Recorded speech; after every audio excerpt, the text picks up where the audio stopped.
მოგესალმებით. ამჯერად განვიხილოთ კარგად ნაცნობი თემა, SSD-ს და HDD-ს შედარება, ტექნიკური და პრაქტიკული დეტალები. როცა კომპიუტერის აჩქარებაზე საუბრობენ, ბევრი ადამიანი პირველ რიგში პროცესორს ან ოპერატიულ მეხსიერებას აქცევს ყურადღებას. რეალურად კი სისტემის მუშაობის სისწრაფეზე ერთ-ერთი ასევე მნიშვნელოვანი გავლენა მონაცემთა საცავს აქვს. დღეს ყველაზე გავრცელებული არჩევანი ორ ტექნოლოგიას შორის კეთდება, ეს არის SSD და HDD.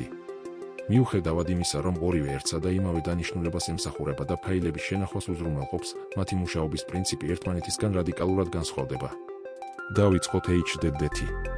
ეს არის მექანიკური მყარი დისკი, რომელიც ინფორმაციის შესანახად მბრუნავ მაგნიტურ ფირფიტებს იყენებს.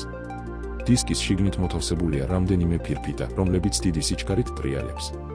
სპეციალური წაკითხვისა და ჩაწერის თავი კი ფიზიკურად გადაადგილდება საჭირო ადგილამდე და მონაცემებს კითხულობს ან წერს. სწორედ ეს მექანიკური ნაწილები განსაზღვრავს HDD-ის მთავარ შეზღუდვებს. სანამ ფაილი გაიხსნება, თავს ჯერ საჭირო პოზიციამდე მისვლა უწევს, შემდეგ კი ფირფიტის შესაბამისი სექტორი მის ქვეშ უნდა მოხვდეს. ეს პროცესი მილიწამების დონეზე იზომება, მაგრამ თანამედროვე კომპიუტერებისთვის ეს უკვე საკმაოდ დიდი დროა. SSD კი სრულიად განსხვავებულ პრინციპზე მუშაობს. აქ მოძრავი ნაწილები საერთოდ არ არსებობს. მონაცემები ინახება ფლეშ მეხსიერების ჩიპებში, მსგავსად იმისა, როგორც ფლეშ ბარათებში ან სმარტფონებში და მეხსიერებაში. როდესაც ოპერაციული სისტემა ან პროგრამა ფაილს ითხოვს, SSD-ს არ სჭირდება არც ფირფიტის დატრიალება და არც მექანიკური თავის გადაადგილება. ინფორმაცია პირდაპირ ელექტრონულად იკითხება, რაც მნიშვნელოვნად ამცირებს დაყოვნებას. ამ განსხვავების რეალური შედეგი ყოველდღიურ გამოყენებაში ძალიან კარგად ჩანს. მაგალითად, ოპერაციული სისტემის ჩატვირთვა, რომელიც HDD-ზე შეიძლება 1 წუთამდე ან მეტ ხანს გაგრძელდეს, SSD-ზე ხშირად 10-20 წამში სრულდება. იგივე ეხება პროგრამების გახსნას.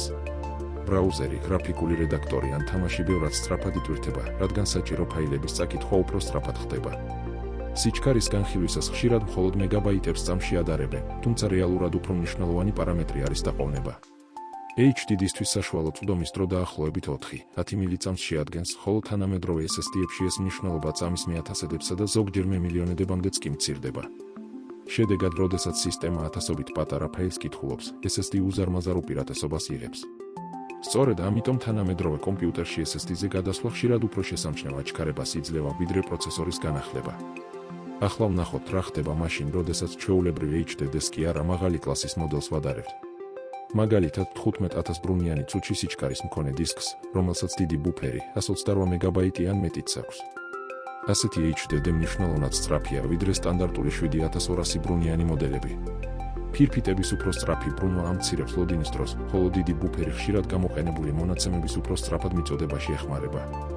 თუ ჩვეულებრივი HDD დაახლოებით 100-დან 200 მეგაბაიტამდე მონაცემს კითხულობს წამში, მაღალი კლასის 15,000 ბრუნვიანმა მოდელმა ზოგიერთ შემთხვევაში 250-დან 350 მეგაბაიტამდე შედეგით შეიძლება აჩვენოს. ერთი შეხედვით ეს საკმაოდ შთამბეჭდავად ჟღერს, თუმცა თანამედროვე SSD-ების სიჩქარე ხშირად 500-დან 550 მეგაბაიტამდე აღწევს. ხოლო NVMe SSD-ები უკვე რამდენიმე 1000 მეგაბაიტს წამში ავითარებენ. მაგრამ მთავარი განსხვავება კვლავ მხოლოდ გამტარობაში არ არის. წარმოიდგინეთ, რომ ოპერაციულ სისტემას ერთდროულად ასობით პატარა ფაილის წაკითხვა სჭირდება. HDD-ის შემთხვევაში მექანიკური თავი მუდმივად გადაადგილდება ერთი სექტორიდან მეორეზე. რაც უფრო ქაოსურად არის განლაგებული მონაცემები, მით მეტი დრო იკარგება. SSD-ისთვის კი ფაილების მდებარეობას გაცილებით ნაკლები მნიშვნელობა აქვს. მეხსიერების ნებისმიერ უჯრედზე წვდომა თითქმის ერთნაირი სისწრაფით ხდება. სწორედ ამიტომ, თუნდაც ყველაზე სწრაფი 15,000 ბრუნვიანი HDD ვერ უზრუნველყოფს იმ რეაგირების სიჩქარეს, რომელსაც საშუალო დონის SSD იძლევა. სხვა მნიშვნელოვანი განსხვავება ხმაური და ენერგომოხმარება. მექანიკური დისკები მუშაობისას ქმნიან ვიბრაციასა და ხმას, რადგან მათში ფიზიკურად მოძრავი ნაწილებია. SSD კი პრაქტიკულად უხმაუროა. გამძლეობის კუთხით სიტუაცია უფრო საინტერესოა. HDD-ს ფიზიკური დარტყმები უფრო აზიანებს, რადგან მექანიკური ელემენტები აქვს. SSD-ს მოძრავი ნაწილები არ გააჩნია, თუმცა ფლეშ მეხსიერებას ჩაწერების გარკვეული რესურსი აქვს. მიუხედავად ამისა, თანამედროვე მომხმარებლისთვის ორივე ტექნოლოგიის სიცოცხლის ციკლი ჩვეულებრივ მრავალი წლის განმავლობაში სრულიად საკმარისია. მას რომელია უკეთესი არჩევანი? თუ თქვენი მიზანია ოპერაციული სისტემის სწრაფი მუშაობა, პროგრამების მყისიერი გაშვება, თამაშების უფრო სწრაფი ჩატვირთვა და საერთო კომფორტი, SSD აშკარა გამარჯვებულია. ყველაზე სწრაფი მექანიკური დისკიც კი ვერ ახერხებს იმ დაბალი დაყოვნების უზრუნველყოფას, რომელსაც საშუალო დონის SSD გვთავაზობს. ამიტომ თანამედროვე კომპიუტერში სისტემური დისკის როლში SSD-ს გამოყენება პრაქტიკულად სტანდარტად იქცა. თუმცა HDD ჯერ კიდევ არ გამქრალა. მისი მთავარი უპირატესობა ფასი და მოცულობაა.